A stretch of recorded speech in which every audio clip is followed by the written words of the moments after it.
Hello guys, আশা করি বুঝতে পারো আমার ঠাম্মির এখন ব্লগ নিয়ে আমি পড়ছি।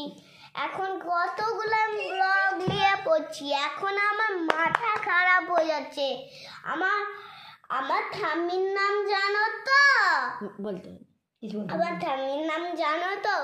আমি একটা কি বলছি, আমি একটা শেয়ারি শোনাচ্ছি।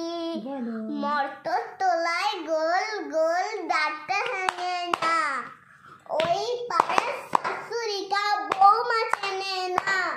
তাই হাটে গেলাম, বাজার গেলাম, কিনে এলাম আদা। আদা খেয়ে বোদের বাবা হাঁকছে গাদা গাদা। ট্যাং ট্যাং ট্যাং জামাইয়েছে বাবা, কেন বাবা ডিব্বাটা ভেঙে ফেলেছে। তাই পান খেয়েছি, পিচ ফেলেছি, দাঁত করেছি খোলা। আমার বন্ধু নাম রেখেছি মুড়ি ভাজা কলা। ল্যাংচার ফুল